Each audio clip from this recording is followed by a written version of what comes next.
અને મને એમ થાય કે જો આ બે વાત તમને દિલથી મનાઈ જતી હોય, હા તમે ભલે આસ્તિક જ માનતા હશો ને હું માનતો હોઉં કે આપણે આસ્તિક છીએ રમેશભાઈ, પણ જો આ બે વાત દિલથી મનાઈ જાય કે આ અનંત કોટી બ્રહ્માંડ બનાવનાર ઈશ્વર છે અને જીવ પ્રાણી માત્રના કર્મના ફળ દેનાર ઈશ્વર છે, તો એને રાજી કરવા સિવાય બીજું કામ માણાથી ન થાય. જો મનાઈ જાય તો, જો એવું મનાય, એક ખાલી થોડું સારું સર્જન કોઈનું જોઈએ અને એ વ્યક્તિનું નામ આવે કે આ ફલાણા ભાઈ આ બનાવ્યું, તો આપણને એમ થાય કેટલા મોટા માણસ છે. એક નાનું એવું સર્જન, તો આ અનંત કોટી બ્રહ્માંડો બનાવનાર, બધાના કર્મના ફળ દેનાર, એક ખાલી આપણો કેસ કોર્ટમાં હાલતો હોય ને જજ સાહેબને નિર્ણય દેવાનો હોય, અને જો એ જજ સાહેબ સારો નિર્ણય દઈ દે તોય તમને જજ સાહેબનો કેટલો ગુણ આવે કે ભાઈ હવે તો એના હાથની વાત છે. તો જો મને તમને એમ મનાઈ જાય કે આ અનંત કોટી બ્રહ્માંડના જીવ પ્રાણી માત્રના કર્મના ફળનો દેનારો ભગવાન છે, તો એ ભગવાનમાં હેત કેવું થાય ભાઈ. હું તમે માનીએ છીએ પણ આમ જેવું જોઈએ એવું દિલથી માનતા નથી.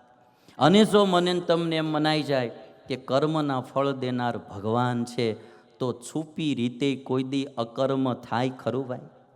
ખોટું કર્મ થાય ખરું? કે કોઈ ભાળે ન ભાળે પણ ઉપરવાળો તો ભાળે છે. માટે આ શ્લોકમાંથી વ્યાસ પ્રભુએ જે વાત કીધી કે મૂળ જે ઈશ્વર સૃષ્ટિના સર્જનાર, એનું હું સ્મરણ કરી ભાગવતની શરૂઆત કરું છું. અને હવે મારે થોડી કથા તમને સંભળાવવી પ્રારંભની. કથાનો પ્રારંભ નૈમિષારણ્ય ક્ષેત્રમાં થાય. શૌનકાદિક મુનિઓએ સૂત પુરાણીને પ્રશ્ન પૂછ્યો કે કળયુગમાં જીવાત્માનું કલ્યાણ કેમ થાય? અને ત્યારે સૂત પુરાણી કહે છે કે જીવાત્માનું કલ્યાણ કરનારું ભાગવત શાસ્ત્ર છે, એ હું તમને સંભળાવું છું. શૌનક મુનિએ એવું પૂછેલું કે પ્રાયેણાલ્પાયુષસભ્ય કલાવસ્મિન યુગે જનાઃ મંદાસુ મંદમતયો મંદ ભાગ્યા હ્યુપદ્રુતા. કળિયુગમાં માણસોની ઉંમર એક તો બહુ ઓછી છે. સતયુગમાં 1,00,000 વર્ષની ઉંમર માણસની હતી. ત્રેતામાં એક મીંડું ભગવાને પાછળથી ઉડાડી નાખ્યું 10,000 વર્ષ. દ્વાપરમાં વળી પાછું એક મીંડું ઉડાડી નાખ્યું 1000 વર્ષ. કળિયુગમાં વળી પાછું એક મીંડું ઉડાડી નાખ્યું 100 વર્ષ. હવે આપણે બધાએ ભગવાનને પ્રાર્થના કરવી, ભલો થઈને હવે ન ઉડાડતો, હવે નહીતર વાહે આમાં કાંઈ રે એવું છે નહીં. તોય પાછું ભાગવતમાં બાબુભાઈ એવું કીધું છે કે 12મા સ્કંદમાં કળિયુગના 4,32,000 વર્ષ, એમાંથી 5,000 વર્ષ વ્યતીત થયા છે, 4,27,000 બાકી છે. પણ કળિયુગનો એન્ડ જ્યારે આવશે ત્યારે માણસની ઉંમર 20 થી 30 વર્ષની રહેશે. 20 થી 30 વર્ષમાં જે કરવું હોય, બાળપણ ખેલી લેવાનું, ઓસ્ટ્રેલિયા ભણવા જવું હોય તો ત્યાં ભણી આવવું, કેનેડા ભણવા જવું હોય ત્યાં ભણી આવવાનું, લગ્ન કરી લેવાના, જ્યાં ક્યાંય ફરવા જવું હોય ફરી આવવાનું, બધું 20 થી 30 વર્ષમાં કરવાનું રહે. આપણે બહુ ભાગ્યશાળી છે, વહેલા આવી ગયા. હવે ભજન ભક્તિ કરીને ધામમાં જવાય એવું જ કરજો. જો પછી છેલ્લે એન્ડમાં આવ્યા ને તો શોર્ટ ટાઈમમાં કાંઈ હરખું નહીં થાય. એટલે હવે ફરીને આ દુનિયામાં આવવું જ નહીં. બરાબર? એટલે કહે છે કે કળિયુગમાં માણસની ઉંમર ઓછી, એમાં કળિયુગના માણસો આળસુ, એમાં મંદ બુદ્ધિવાળા. એ પછી હું કાલે તમને વાત કરીશ. ભલે આપણને બધા લાગે કે માણસો બહુ બુદ્ધિશાળી થતા જાય, ભાગવત બોલે કળિયુગમાં માણસો સુમંદમતય, મંદમતય, મંદમતી નહીં, સુમંદમતય, હારી પટના બુદ્ધિ વિના ના થાય કળિયુગમાં. એ હું કાલ પમદી પછી તમને એની થોડીક વાત કરીશ, સુમંદમતય કેમ. અને મંદ ભાગ્ય, મંદ બુદ્ધિ હોય એટલે ખોટા કર્મો કરે, એટલે એના ભાગ્ય પણ મોડા જ હોય, એટલે મંદ ભાગ્ય. અને જેનું ભાગ્ય મોડું હોય એટલે હ્યુપદ્રુતા, ભાત ભાતના ઉપદ્રવોથી પીડાતા હશે. કળિયુગમાં ઉંમર ઓછી, એમાં આળસુ, એમાં મંદ બુદ્ધિ, એમાં ભાગ્ય ઓછું અને ચારેય બાજુથી ચિંતિત માણા. એવા સમયમાં જીવાત્માનું કલ્યાણ કેમ થાય? અને ત્યારે સૂત પુરાણી કે છે, ત્યારે ભાગવત તમને હું સંભળાવું. ભાગવતની કથા સાંભળવાથી આત્મામાં જ્ઞાન જાગે અને એ જ્ઞાનથી જીવાત્માનું કલ્યાણ થાય. તો કે શ્રી ભાગવતની રચના કયા યુગમાં થઈ? તો કે દ્વાપર યુગમાં. કોણે એ રચના કરી? વ્યાસ પ્રભુએ. કોની પ્રેરણાથી રચના કરી? તો કહે છે કે નારદજીની પ્રેરણાથી રચના કરી. નારદજીની પ્રેરણાથી ભાગવતની રચના થઈ. એમાં મારે એક વાત ખાલી કહેવી.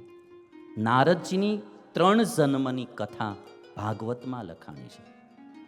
નારદજી પોતે ભાગવતના 7મ સ્કંદમાં બોલે કે હું સૌથી પહેલાં, બહુ સાંભળવા જેવી આ કથા નારદજીના 3 જન્મની. જન્મ લેવાનું કારણ, દેવમાંથી માનવ થયા ને માનવમાંથી પાછા નારદજી દેવ થયા. આ જે ઘટના ઘટી, દેવમાંથી માનવ, માનવમાંથી દેવ, એકવાર પડતી થઈને વળી પાછી ચડતી થઈ, એનું કારણ શું? તો નારદજી કહે છે કે હું પૂર્વ જન્મમાં એક ગંધર્વ હતો. ગંધર્વ એ દેવયોની કહેવાય, દેવોમાં આવે. ત્યાં જે ગાયન કરે ને દેવતાઓની આગળ, એ બધા ગંધર્વો કહેવાય. તો નારદજી દેવ હતા, ગંધર્વ હતા. નારદજી કહે છે હું બહુ સુંદર હતો, મારામાં સૌંદર્ય બહુ હતું. એટલે ઘણી બધી અપ્સરાઓ મને ચાહતી હતી, અપ્સરાઓ મારી ફરતી ફર્યા કરતી હતી. અને હું સારો ગાયક હતો. 2 ચીજ નારદજી પાસે હતી, એક તો સૌંદર્ય હતું અને બીજી ગાયન કળા હતી. અને આ 2ને કારણે અપ્સરાઓ મને બહુ બધી ચાહતી હતી. એટલે નારદજી કે હું અત્યંત વિલાસી હતો, ભોગ વિલાસી હતો. અને અમુક વસ્તુ માણસ પાસે આવે ને એટલે માણસની મતિ યોગમાં નથી રહેતી, ભોગમાં વહી જાય છે. તમે જોશો ને કે જ્યારે બહુ સંપત્તિ આવી જાય, બહુ સત્તા આવી જાય, બહુ બુદ્ધિ આવી જાય, બહુ કળા આવી જાય, કોઈ એવી આવડતો આવી જાય અને માણસ પાસે આ લોકનું બહુ બધું સારું થઈ જાય ને એટલે પછી માણસની મતિ યોગમાં નથી રહેતી, ભોગમાં લાગી જાય છે. 80-90% આ વસ્તુ આવવાથી ચાન્સ વધી જાય ભોગવાદી થવાના. નારદજી પાસે સૌંદર્ય અને કળા, ગાયન કળા, 2ને કારણે ભોગવાદી થઈ ગયા. અમે સાઉથમાં ભણતા ને, એક સંન્યાસી હતા ને, 40-45 વર્ષની એની ઉંમર હતી, બહુ મોટા સંન્યાસી, બહુ એનું સારું નામ. અને સંસ્કૃતના શ્લોકો ગાય, ગીતાના ને એના એટલા ક્લાસિકલ રાગમાં ગાતા. અને પછી એ ગાયન સાંભળવા ઘણા લોકો આવતા. એમાંથી એક બેનને એ સંન્યાસીને પ્રીતિ થઈ ગઈ. સંન્યાસી પછી ઘરે વહી ગયા. બધાએ બહુ સમજાવ્યા સંન્યાસીને, તમે રહેવા દો, આ ન કરાય, તમને કેટલો માનનારો સમાજ છે, કેટલું મોટું તમારું નામ. સંપ્રદાયનું કે એ બધું મારે નામ ન બોલાય એટલે હું ન બોલું, પણ એના બાકીના સંન્યાસીઓએ બહુ સમજાવ્યા, પણ માન્યા નહીં અને સંસારી થઈ ગયા.